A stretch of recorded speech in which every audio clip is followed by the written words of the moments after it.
welcome back to the Movie Babble podcast. I'm Colin. Today I'm joined by Nick. How's it going, Nick? How's it going, man? It's going. I didn't watch Chaos Walking this weekend, so feeling pretty good. Yeah, it seems like everyone who actually did watch that is having a terrible time. So shout out to them. I actually had like a pretty pleasant watch this week. So it was a big week. Like really one of the biggest weeks we've had in a long time. So we had WandaVision, which is basically an Avengers movie at this point. We had Raya and the Last Dragon. We had Coming to America with the number, not the word two. We had Chaos Walking. And then there's just been like a handful of limited stuff that's been expanding and just new content everywhere. So yeah, let's go ahead and jump into WandaVision since that's kind of the big one. So this was the season finale of WandaVision. There's no secret 10th episode like a lot of people kind of thought was going to happen, which I'm kind of glad for. I'm assuming that since this episode was called the season finale, that it is the actual season finale. It's So great, WandaVision, great detective work by you. I took me a long time to put that together, but so yeah, that's the end of WandaVision, maybe forever. Since this was originally pitched as just like a limited series kind of thing. And they've been pretty upfront about saying that a lot of the Disney Plus shows, at least on the Marvel side, are just going to be one season experiments. So let's before we talk about kind of the show as a whole, let's just go ahead and jump into the finale. So what were your thoughts on that last episode?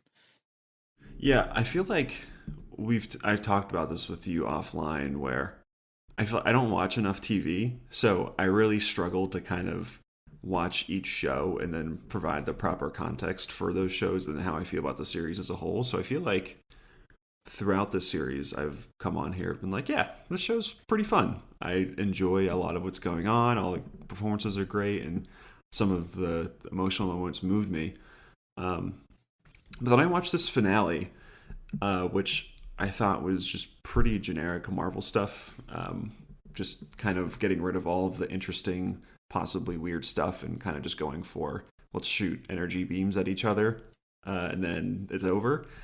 And then, so I feel like that really does color or recolor a lot of what I felt about this show as a whole. I don't like I look back on how I felt about certain sequences based on the finale, and I think, did I actually enjoy it as much as I did? Um, I don't know if that's the finale's fault or if it's just the finale helped me realize that I didn't like the show as much as I was suggesting in earlier episodes. But I thought it was. It's just. It's. I feel like it's par for the course for Marvel. I can't really say. I feel weird going leaving a Marvel the property and saying that was the worst thing ever because they're inoffensive. They're very innocent. They're fun. Like they have fun people doing quippy things. Like it's hard. It's really hard to get riled up about that from my perspective. But um, I feel like there was a possibility of something a lot more here with WandaVision that we didn't quite get in the end. So um, I feel kind of lukewarm about it. I think I gave it a good old 3 out of 5 on Letterboxd, so I'd recommend it. But I'm just not particularly crazy about it.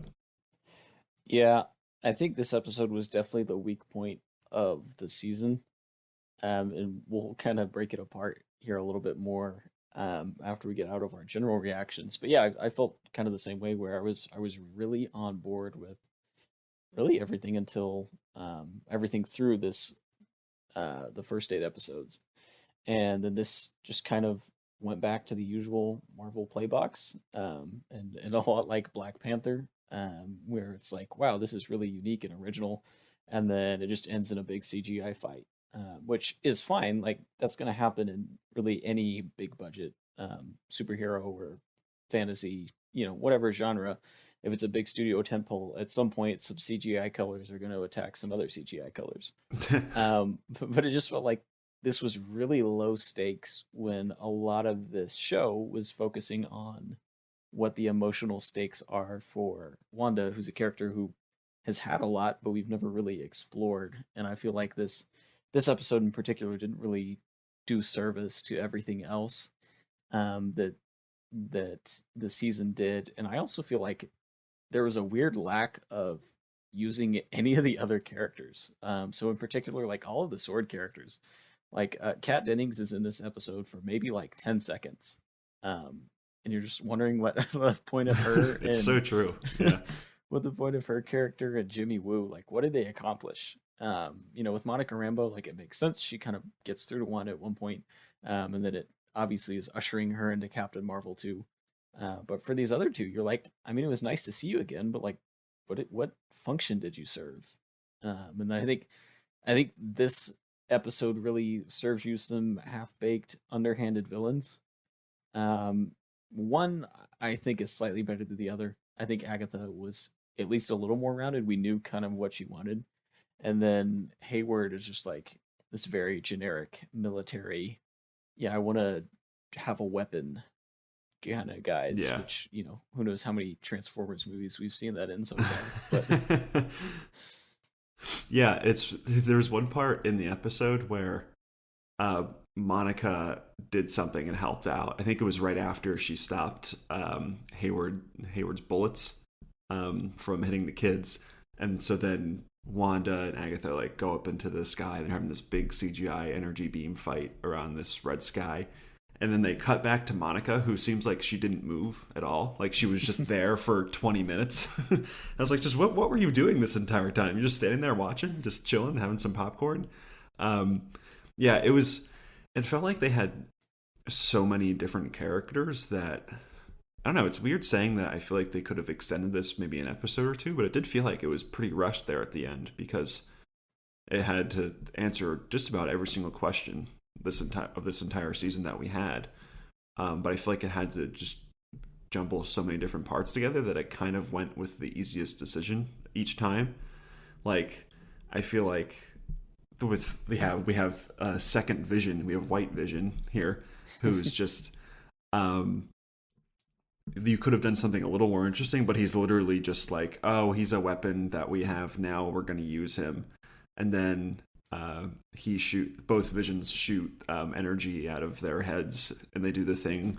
1 second, can we quit doing this in franchises where two things shoot energy at each other, and then it meets in the middle, and then one part gains more power, so then the energy beam like flows closer to the other person to hurt them.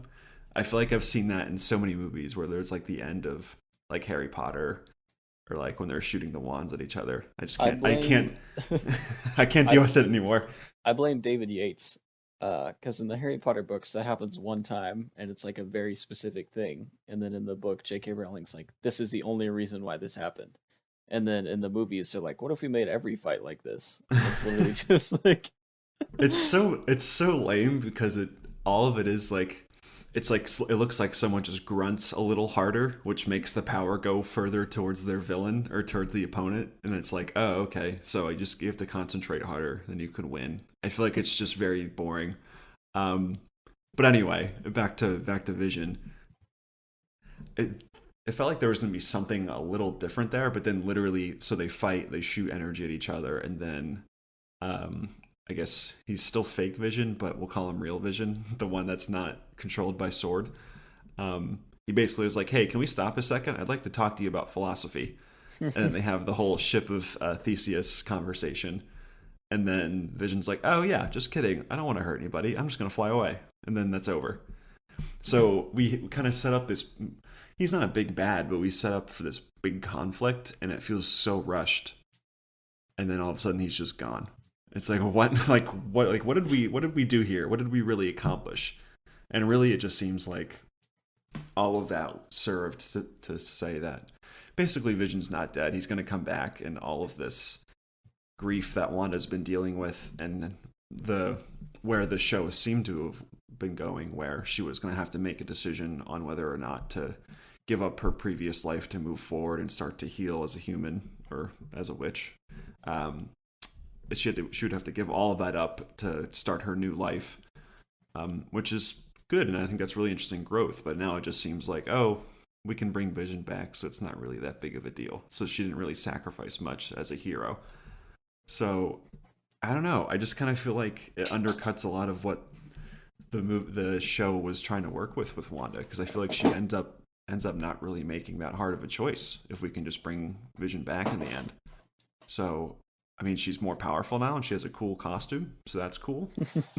But I don't know. I leave this questioning just exactly, did she actually grow much? Because I feel like the last episode doesn't really deal with her grief very much in terms of just saying of Catherine Hahn being like the emperor, just being like, good, give me your power kind of thing. So I don't know. I just don't know if I have a good grasp on her, but maybe that's just me. Yeah, I think Agatha really undercut Wanda, just as like a villain.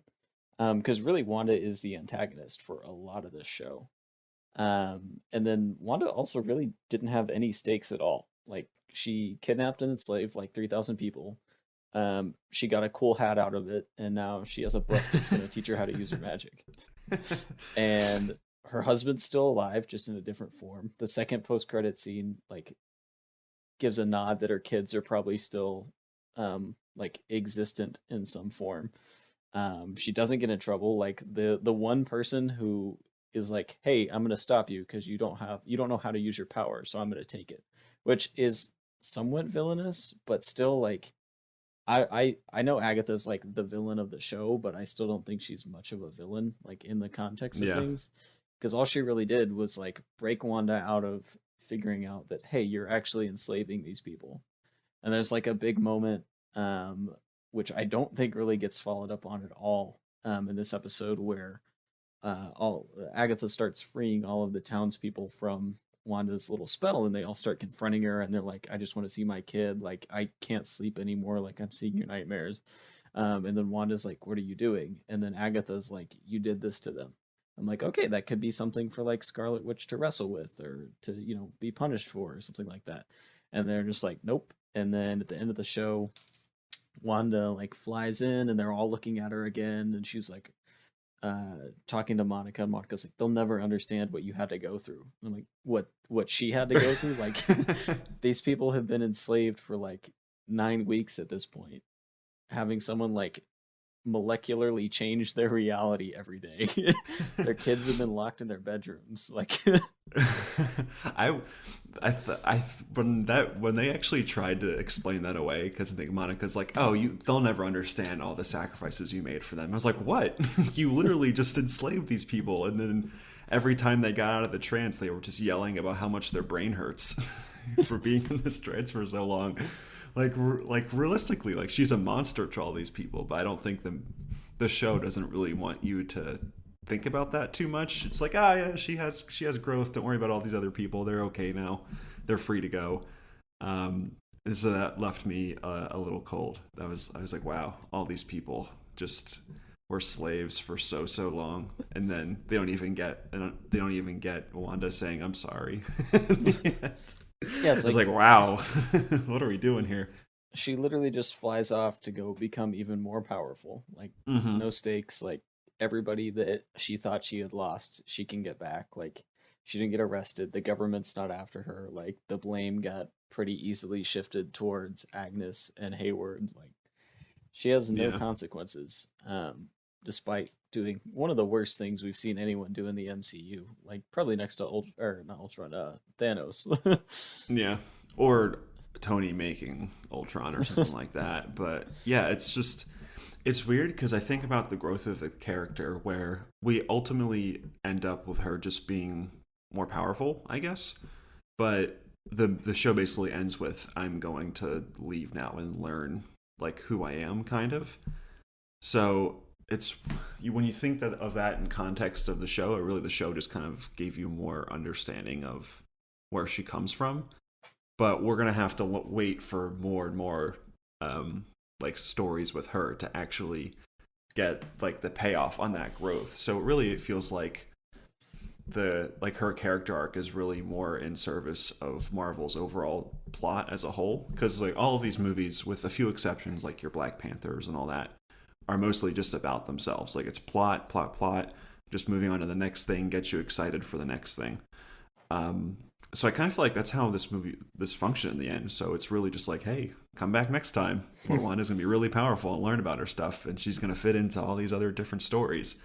So it really does feel like at the end of this, it really did feel like the hamster wheel. We just keep going round and round and round. Where ultimately the show is getting you more excited for things that haven't come out yet, and a lot of other Marvel properties are also doing the same thing, where they're like setting up all of this stuff to come later. So, I mean, you have your payoffs like your Endgame and your Infinity Wars and all that, and that was fun.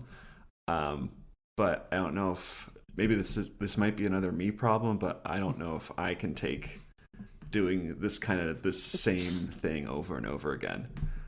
So it's I think that's something I'll have to wrestle with as a viewer. But the Well, show's been yeah. Go ahead. I think part of it is we're also getting this outside of its initial release schedule. So this was originally supposed to end like the week before Doctor Strange 2 came out, which she's a big part of. So I feel like that also plays into things is yeah, this is still like set up, come see the next thing. But I think originally the next thing was supposed to be literally the next thing and not something that's coming out Yeah, what, that's 18 fair. months from now. Yeah. Yeah, I think that's really fair too. But I don't know. I feel like I keep looking for some sense of like closure, even like within just the show itself. I'm looking for like some kind of end point or some kind of um, just resolution that feels like earned instead of just come back next time. So I don't know. Like I don't know. It just I really struggle with that sometimes with Marvel, where it really feels like some of their stuff is very much a placeholder for cool things to come. So I hope that Doctor Strange 2 is really cool. It looks sounds like it's going to be fun, but um, I don't know. I feel like I'm being really negative here, but I just have a lot of frustrations about this show, even though I do like a lot of it. I feel like a lot of the stuff that I'm negative about really weighs me down, and how it in colors. Yeah, so I think Wanda's emotional arc was pretty intact until really throughout most of this episode. Well, the problem is, once she makes that decision to, what, I'm going to sacrifice my family, I'm going to let these people go, choose to face my grief and kind of move forward. It just opens the doors for all those things she gave up. So it's like we're gonna take these things away from you, but here, have them right back because we still want you to be able to have everything while still being somewhat of a more rounded character. So I think this finale worked until it decided that it wanted to undo itself Yeah, and keep things the same, really, so that Wanda and Vision can move into the same path. Like, Vision's still out there. He's sort of regaining his memories. He'll probably be regular Vision colors again the next time we see him. probably. Yeah, Paul Bettany and Elizabeth Olsen aren't going anywhere. So it just felt like they cheapened the impact of everything they set up. yeah, because that final moment where it's all of the like the red is kind of closing in on them, and they're in the house having their final conversation.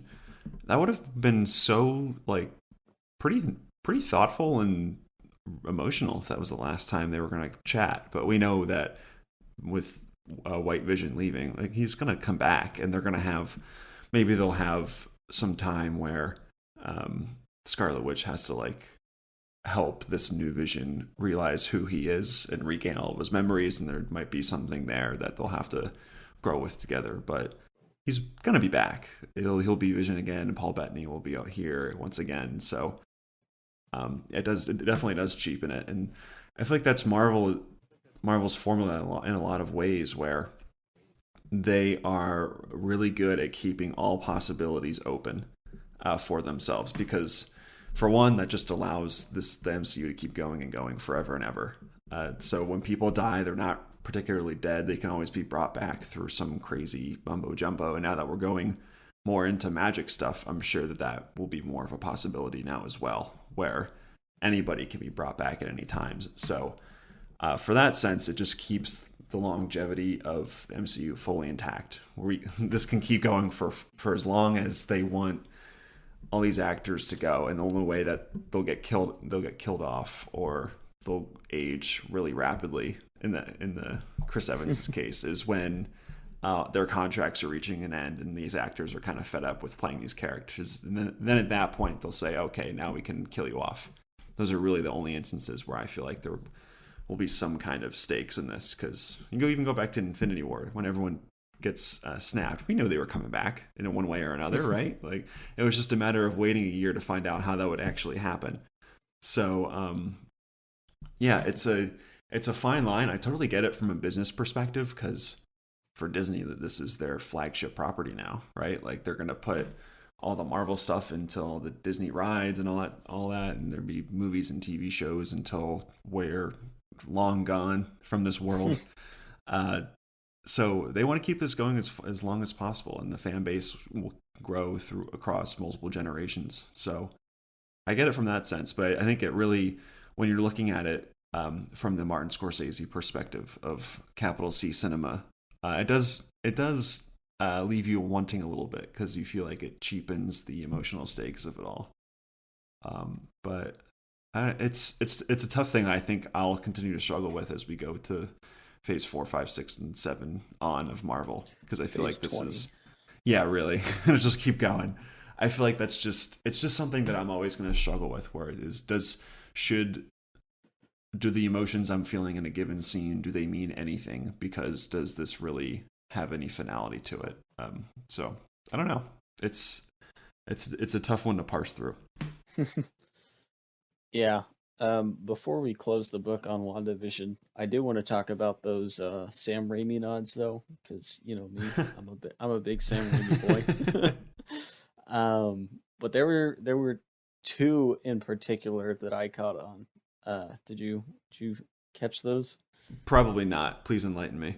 So the first one was like pretty basic. It was just they threw up the Oz the Great and the Powerful Oh yeah, that's title right. on the I did notice marquee, that one. Yeah. which was the last thing he directed.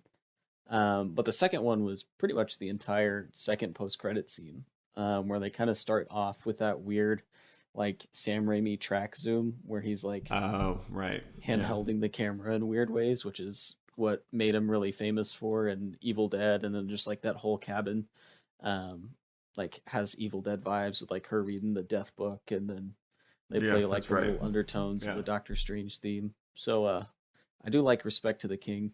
Uh, so I like that they're hyping Sam Raimi up in this final episode. It seems like their Doctor Strange is they're putting a lot of their marbles into that one.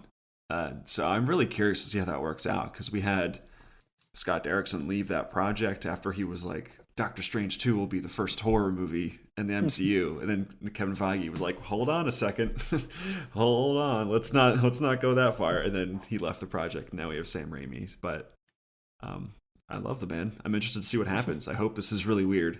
I hope that's what we're going for. But yeah, seems like that and Spider-Man 3, Spider-Man 3 Part 2, or the second Spider-Man 3. This is the third It's Spider-Man 3, sir. that's right. There's so many of them. I feel like those are their two big things that are going to set up whatever's coming next in Phase 20. Yeah. So I do like Sam Raimi nods. That's probably the besides Thor: Love and Thunder, which is just gonna be even weirder and just like more Taika Waititi than Ragnarok was. That's the one I'm looking forward to, because Sam Raimi is obviously the goat, and then it's just like it blends what he became famous for and like what he's really really good at, which is just experimental horror, with Doctor Strange, which he is like his favorite comic book character, which is why he like threw nods to him in Spider-Man 2. So it's nice to see him like just merge the two things he's really good at. And I'm ready for it. There's definitely going to be a lot of weirdness in that movie. Yeah, there's going to be so many moving parts in it. So when does that come out? Next year, 2022, Next year, right? yeah. Next May, I So think. yeah, I think we'll see. I feel like everything is going to just change from there. But until then, I'm still here Till then, questioning everything. we're just in a multiverse without madness, and it's pretty lame. Um, but yeah, so I think that kind of gives us ideas of where the MCU is going. I feel like all the setups were pretty direct with like Wanda. Literally, they mentioned like the Sorcerer Supreme at one point, and then I guess Agnes is still like in the picture if they ever wanted to pull Catherine Hahn back into the universe with a couple $1 million. So they left things the usual amount of open, which is nice. And then Yeah, my guess is that what's Chiwetel Ejiofor's character's name? Mordo. Mordo. My guess is that he'll probably be the big villain, and then Doctor Strange and Scarlet Witch are like, we need help for the third act of this movie, and then it's just Catherine Hahn just being her 50s self in Westview, and they come back and get her and set her free to save, and then she becomes a good guy later on, and then she's another person they can add to the MCU rotation. That's my guess. That's actually what irritated me about her character was like her goal ends up being pretty much the same as Chiwetel Ejiofor's goal in Doctor Strange, right? Like he wants to take other people's magic because they're Yeah. irresponsible with it. But like he was much more grounded and in my opinion is like one of the stronger MCU villains because they spend that entire movie working like him from good guy into angry magic thief and he gets really jaded and it's just like I think the Doctor Strange film in general is just like a lot more nuanced and more thought out than a lot of these origin stories have been whereas Captain America, Thor, Captain Marvel are all pretty direct, whereas like he's a very strong part of that movie and so it was just kind of lackluster to watch them do it with with less reasoning with Agatha, where she's like, "I'm gonna take your magic because," whereas in 2016 we saw a whole 2-hour sequence of pushing that character into what the right thing to do is to steal everybody's magic. So Yeah. maybe they'll flush her out, like you said, a little bit later on, but we'll see. Yeah. Maybe we have another sequence with Dormammu again, and we just go and torture him for another hour or so. That'd be great. Uh, but yeah, let's go ahead and move on from WandaVision. So this was a pretty big movie for or weekend for movie releases. So we had Coming to America, we had Chaos Walking, we had Raya and the Last Dragon. Personally, I saw Raya and the Last Dragon, which was a lot of fun.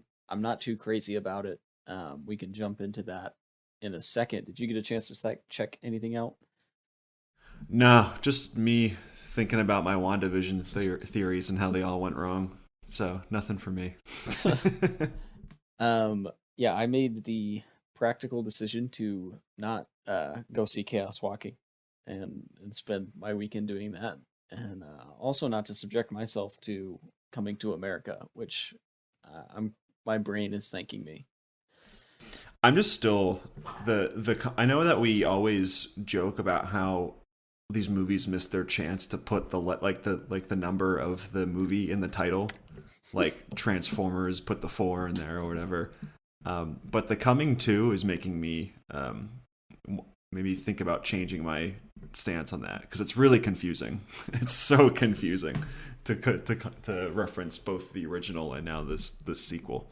I feel like you just have to call it the Coming to sequel or something. I don't know. But yeah, let's go ahead and jump into Raya and the Last Dragon then. So this is the latest Disney movie, and it's a princess movie, but it's much more like action adventure than it is like locked in a tower kind of princess, which is kind of the vibe they've been going for lately, anyways. So this is Kelly Marie Tran as Raya, who lives in an ancient Chinese-ish land that once had dragons. She's looking for the last dragon so they can fight off a plague that turns people to stone. So it's an adventure. It's pretty straightforward. Basically the whole movie she's just like gathering people from each tribe and they'll go visit a new tribe land and find their gem piece, find a random person guarding it, and then team up like the Avengers at the end. And just like so it's pretty basic in its plot. Nothing too crazy there. The world is really cool. I think a lot of the weapons are really cool. Like Raya has a sword that's like a whip thing, and she can like use it as a grapple. She rides around on a giant like pillbug dog. Is probably the best way to describe it. So there's a lot to like here, but I don't know. I just kind of walked out of it feeling a little empty. Like I saw it, it was there, but there's not really a lot to draw me back into it. Yeah, it's one of those where every so often Disney comes out with these movies, and you see they have like 10 people who have screenwriting credit. And so with Raya, you have 2 writers, but there's also 8 other people who have story by credits. So you got to wonder if there was a few too many cooks in the kitchen there, where you kind of reference kind of like a simple story where they kind of smooth a lot of things out just to kind of make it work at all. But that's kind of a bummer. I was looking forward to this movie. The trailer looked really fun to me. It looked like a lot of Indiana Jones vibes, but apparently you say that that's not really a lot of what happens in the movie, so maybe that was good marketing by them to trick me.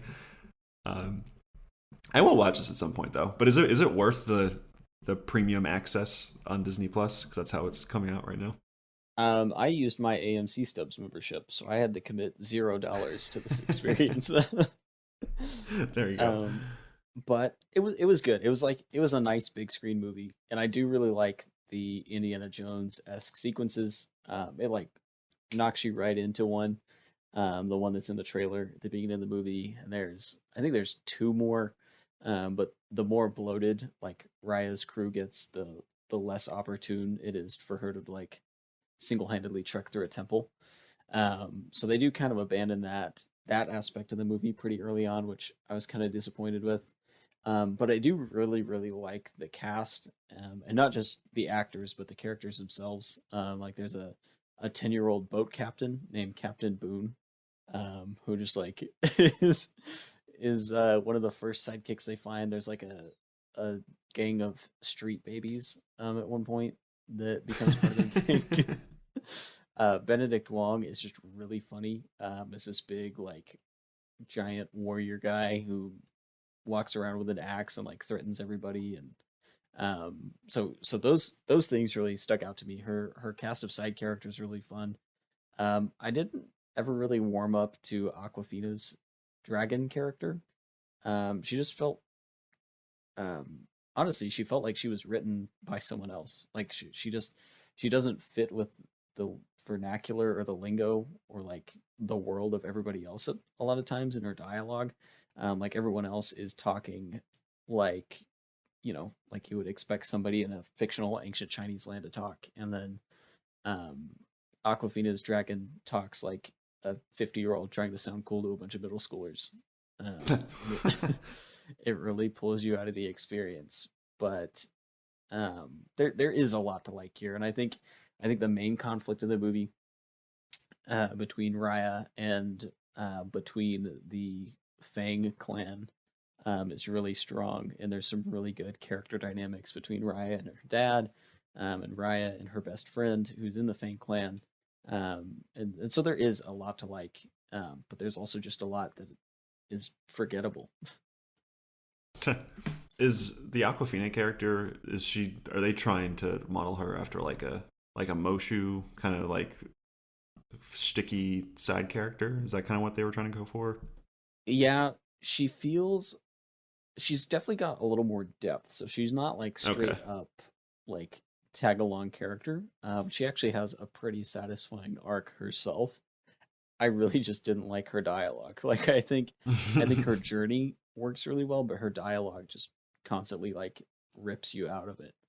But they did do a good job of keeping everybody pretty important, even if their arc is pretty self-contained. Like all of the side characters that they find along their journey have some kind of growth that they end up finding by the end of the story, which is really nice. Yeah, that's cool. Yeah, I'll probably check this movie out at some point. It's interesting because Disney Plus goes back and forth with the premium access. So there was a few things like Mulan they just put straight on the Disney Plus, right? Or no, that was when No, they it was paid Soul. Yeah. That's right, Soul. And then then you have things like Mulan, right? That are just you have to pay the extra amount for. So I wonder if I don't know if they've figured out the best way to do this yet, because I feel like it's kind of confusing because they're going back and forth, and then me as the subscriber is like, wait, do I have access to that? Do I not? I wonder if they start to hunker down on a specific way to do it, or maybe Soul was just the outlier and they're going to keep doing the premium access thing. Who knows? I think Soul was just to stick it to HBO Max with Wonder Woman. I think that was Probably. the business decision. But yeah, this was fun. I don't think it's the strongest Disney animated movie we've seen in a while. But there's a lot to like. Kelly Marie Tran does a fantastic job as Raya. And I read an interview where it talks about some of her more emotional scenes was dialogue that she was making up or adding to on the spot, which is really cool. And it's nice to see her still be in the limelight after everything she went through with the the Last Jedi, and then not being in the Rise of Skywalker hardly at all. And so it was nice to see her rebound and in such a big role, especially. Yeah, I stand Kelly Marie Tran. She seems delightful. So I hope that she continues to get interesting things to work with. Yeah, I can't remember which famous '90s actor it was. Oh, it was Tony Jay from The Hunchback of Notre Dame. He's like, the only bid for immortality an actor has is to be cast in a Disney movie, and so now she There you now go. she's got her bid for immortality, which is nice, and I hope we see her as a leading lady, and stuff like this, and just whatever project she's got coming up next. Yeah, live action stuff too. She's also in Monsters at Work, if I remember correctly. So she's making the Disney circuit right now. There you go. Well, I feel like they kind of owe it to her after everything they put her through with Star Wars. So But yeah, that is Raya and the Last Dragon. And then we're starting a new segment on Movie Babble called the Babble Movie Club? Question mark, maybe. Um, we're I don't know if still we we're named still it. workshopping that name. But basically, once a week, one of us picks a movie, we all watch it, and then we talk about it. So I went with a classic movie that I'd never heard of until I suggested it. So about a week ago, I was talking about All About Eve, and Nick and I, before we got on, were talking about how neither one of us had ever really been exposed to much in the work of Betty Davis. So I did a quick voice search on my Fire TV, pulled up a bunch of prime Betty Davis movies, found one that looked interesting, and decided to pick that. So this week we watched the 1951 film Another Man's Poison. So this is a movie about a novelist who's been separated from her husband, and then a criminal, breaks into her home, and she finds herself kind of engaged fully in this scheme. I guess we can spoil it. This is a 70-year-old movie. Yeah, why not? So anyways, a criminal comes into her home, kills her husband. He impersonates her husband, and then this movie is them trying to get away with that crime that they've both committed. So they're both trying to get away with crimes, and the best way to do it is to team up and pretend to be married. Weirdly, no one has ever met her husband apparently. So everyone's Yeah, I like, have "Oh, questions about that. because it's established that like it's not like they just got married the next day. Like they've been together for a while, and everyone's like, "Oh, this is what your husband looks like. I never knew." Um, so there's that element to it, but I think this movie worked really well. Like I was really pleased with it. I don't know about you. Yeah, I have two overarching thoughts. One is that Gary Merrill, the lead role, lead male role in this, has an incredible amount of chest hair. Like he is just insane. Like that's the mountain of a man levels that I will never get to in my life. So every time he was like popping out his chest hairs, I was very concerned. But and then the other one is like, yeah, I really like this movie. This movie was really fun, and it almost takes on. It's really interesting, I think, because the first 30 minutes almost play like a comedy because everything that is going wrong, everything that can go wrong with their scheme is going wrong. Because so they make this pact to say, okay, we're gonna pretend to be married so that we can both get away with our various crimes, and then more and more people keep butting in. So there was like the one scene where with the Chris and Larry come by. Chris is the secretary, and Larry is the male interest that Betty Davis is who's having an affair with.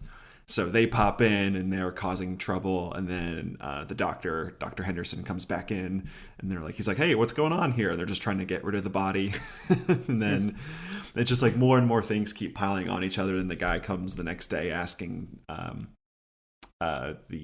Gary Merrill's character to give this speech because he apparently has so many things to talk about from his time abroad in Malaya, I think is where they say we went.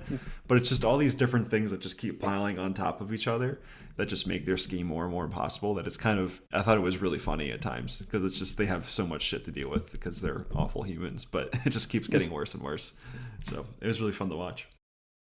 Yeah, in a lot of ways, it reminded me of Double Indemnity. Once it kind of gets into that scheme, because that's a fairly similar premise. Where I mean, they're not both criminals initially in a Double Indemnity, but basically this couple comes together, frames the or kills the husband, tries to make off with the money, ends up squabbling amongst themselves, and then the alliance, the unholy matrimony, falls apart.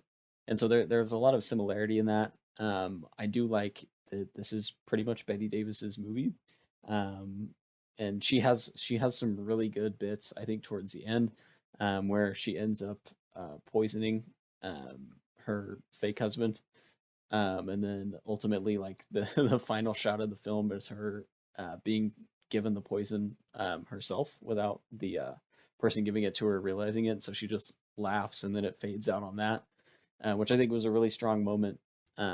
So I was really happy with this. This was a good blind watch because I read the sentence synopsis, but that was all I knew about this movie going Yeah, into it. I knew nothing about this movie. Then you said, "Hey, I want to watch it," and I was like, "Cool, we'll go on this journey together." Yeah, it is really fun. It's there's so many interesting. I mean, because for one, this movie, these two characters are terrible people, right? Like George Bates, the Gary Merrill person character, he's a bank robber who shot a policeman.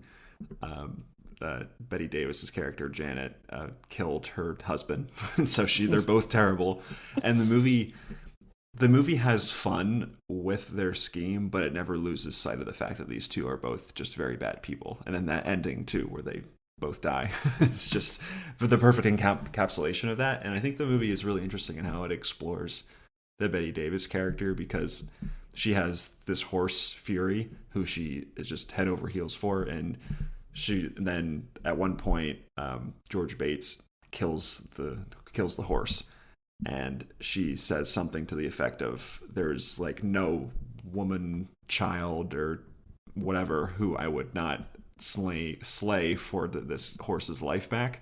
So that kind of gives you all that you need to know about this character, how she would rather kill anybody else to have her horse back, which just shows how just cynical she is in her outlook on life. But I think this movie is also a really interesting look at control because there's a few different relationships going on where it's Betty Davis is really only interested in the Larry character because of the control she has over him. And then you have um, Chris and Larry's relationship as well, where they're kind of going back and forth, and Chris starts to feel some misgivings about them when she starts talking to George about what Larry's doing with Janet. But there's all these different things going on about who's in control, what do each character what do they want, and I think that's a really interesting look because they basically turn into this really messed up family.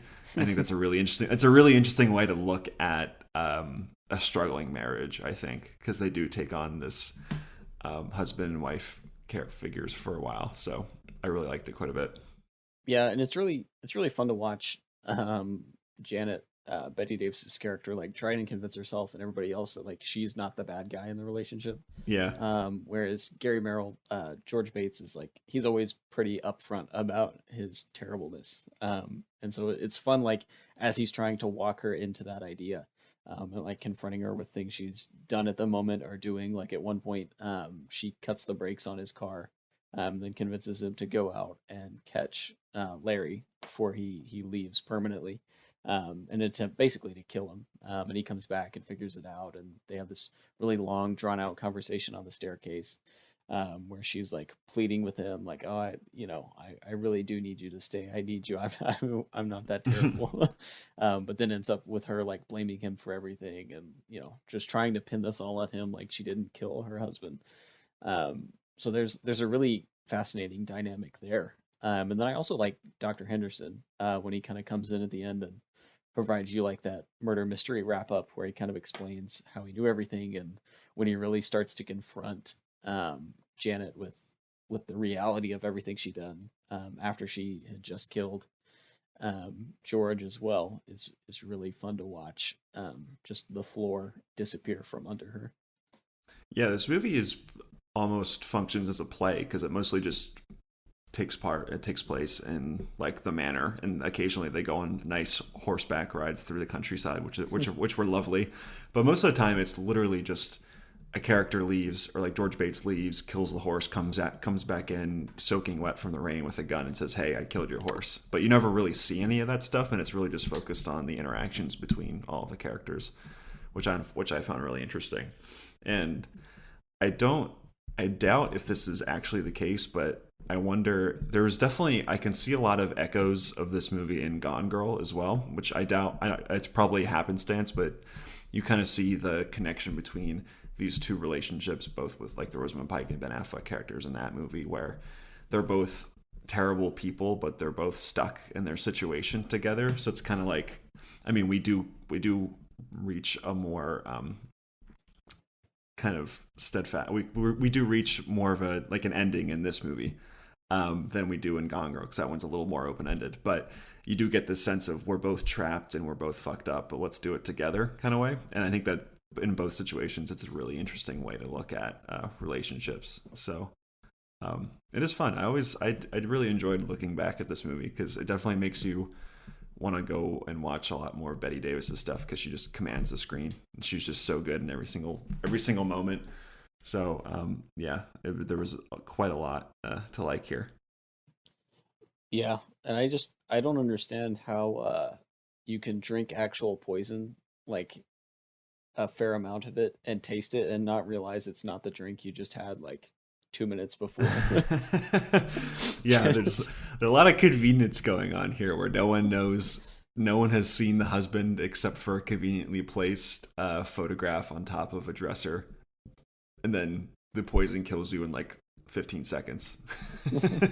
So, yeah, there's definitely a little bit of finagling going on, but it's still pretty fun. Yeah, it plays off really well, and like you definitely see that coming.